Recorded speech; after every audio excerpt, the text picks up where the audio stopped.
Hey guys, Robbie here from CFSB Nutrition at CrossFit South Bend. Today I'm here with Lila, our new addition to the family. She wanted to do a video on weighing and measuring food, so I'm going to do that for her, but I'm going to put her down for now because she don't like to be held for too long, so she'll be wandering around while we're doing the video. Say hi, Lila. Cool. Alright, let's get to it. So people have been asking me for a video on how to actually practically weigh and measure your food. So let's talk about how to do this. So the first thing we're going to start with is protein, and then we'll move on to the vegetables, which I've already pre-prepared. So it might be surprising that I would start with protein that you actually don't need to weigh and measure, but I mention this because this is actually going to make things a lot easier for you. This is a 1 pound of ground pork just split up on a sheet pan with some parchment paper. I have half of this for breakfast and half of this for lunch. I don't need to weigh and measure it because it's already measured as 1 pound. If I were going to have quarters, I could just easily enter it as quarters. So that's a really easy way where you don't actually need to put it on the scale and measure it. So that's ready to go. We'll put it in the oven. Oh.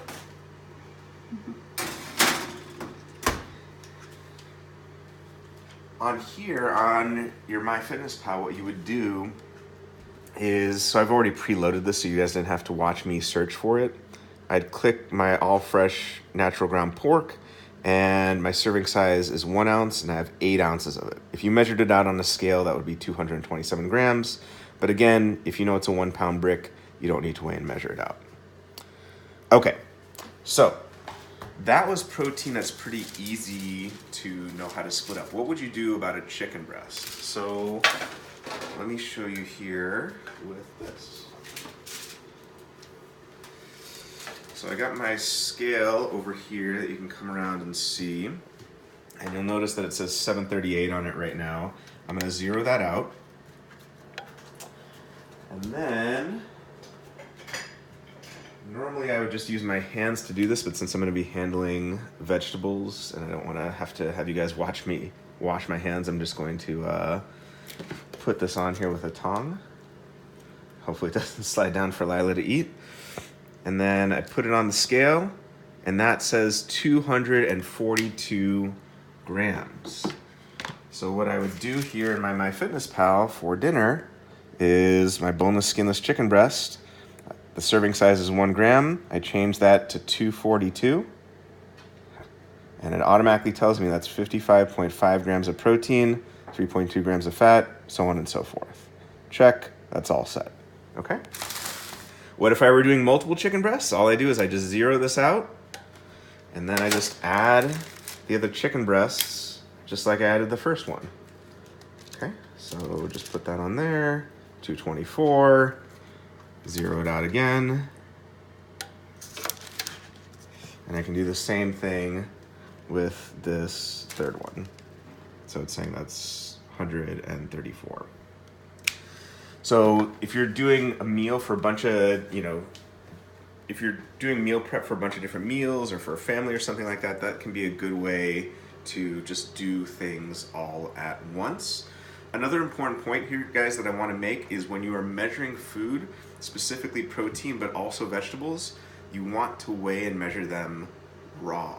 That is what the macronutrient values will be listed for on the back of your food.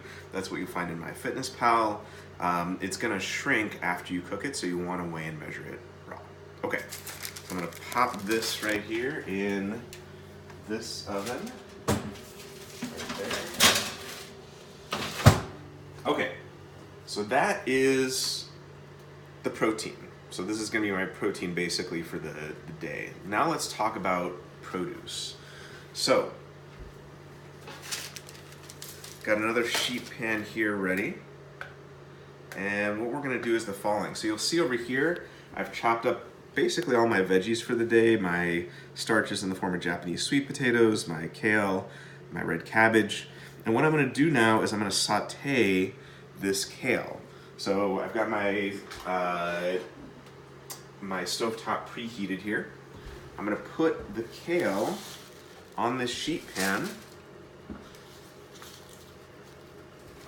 and it's telling me that it's 150 grams. So all I would do here is I would go to my kale and it's 1 gram measurement, and I just change that to 150, and I'm good to go. Do you need to weigh and measure your kale? Not really. Do you really need to weigh and measure anything? No, not really. From a health perspective, you can be perfectly healthy without weighing and measuring anything, but for performance, aesthetics, for certain things in health, like the amount of fiber you're having per day or the amount of sugar, it can be useful. But just to have consistency with weighing and measuring everything, I like to just do that.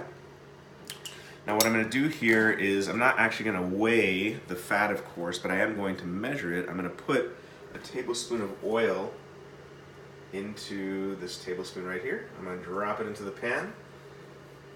You could do this with ghee, you could do it with coconut oil, you could do it with whatever it is you'd like to do.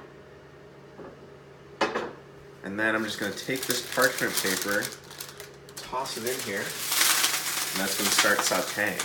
And I'm going to put a couple little scoops in here of some salt. Oh, Lila, you like the kale? Yeah. Lila likes to hang around and wait for some morsels to drop from heaven so she can eat them. All right. So while that's heating up, I'm going to show you guys the next thing. So the next thing is going to be my starch for the day. So in this case, I'm going to use Japanese sweet potatoes. So I'm going to zero my scale out. I'm going to put one set over there, other set over here. Okay. So that's roughly, it's saying 376, so that's, basically a little over 180 per. So what I do here, this is kind of a useful thing I do to just make it so I know, the rough amount for each portion. You take 1 tablespoon of oil for this breakfast portion here, drop it right over that. Do another one for this right here.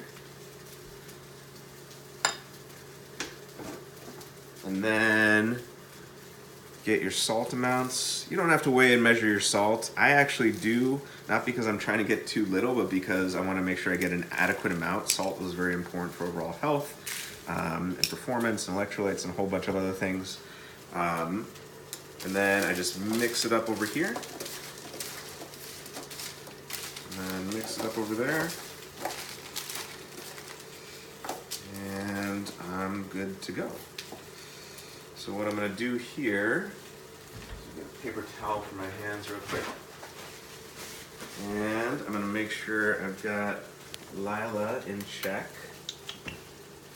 And then I'm just going to put this in the oven like so. And that's good to go.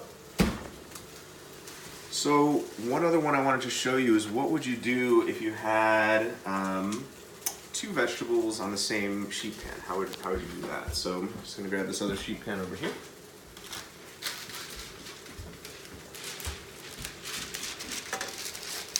And then I'm going to zero it out. I put this set of Japanese sweet potatoes on. I put that set. And that's telling me about 212, so that's kind of my dinner amount for the carbs. And then for dinner, I could just go in here and, enter 212 right in there. And then that's telling me that it's 44 grams of carbs for those sweet potatoes. And then I zero it out again and put this on here. And you can come around and see that this is saying about 323. And again, all I do with that is I just put that right here in my Myfitnesspal. Okay? So in that case, it's 100 grams, and I'm just doing 3.23, but it's the same exact thing. Now for this, since I've got 2 sets of vegetables, I just put 2 tablespoons of oil. So 1 tablespoon, 2 tablespoons. Put the amount of salt I would typically put on 2 different vegetables, and then just toss it all up. So it's ready to go. So you don't have to individualize it like I did the other set of sweet potatoes. You can, make it where you're doing bulk vegetables for a number of different people. If you were doing this in a saute pan, you could just drop this into the saute pan. If you were doing it in an Instapot, you could drop it in an Instapot. You don't need to use a sheet pan and parchment paper, but that happens to be what I use for a lot of this stuff just because it tends to be easy. Okay, so I'm just going to throw that in there. So as you can probably tell, this is not all for one meal. This is just me prepping meals basically for the day so that I'm ready to go. Last thing I'm going to show you guys is how to do this with fruit, okay? So for this, I'm just going to use a bowl. I'm going to put the bowl on top of the scale. And I typically have about 125 grams of blueberries when I have blueberries. So all I do here, you could use your hands. I just like to kind of slide it in there like so. And you can just see that the scale is going up as I'm doing it. And then right as I get to right around 125, it's a little bit higher, so all I do is I just take a couple out. And basically around 125. So hopefully that gives you a good sense of how to weigh and measure stuff. Now again, you do not need to do this for health, but a lot of people are getting interested because they want to optimize the performance or the aesthetics. And there are certain things for health, like your fiber consumption or your sugar consumption or your protein amount that can be useful to optimize your health, but you don't, strictly speaking, need to do it for health. But hopefully now you guys have a good sense of how to weigh and measure things. Thanks so much for tuning in, and we'll see you guys next time.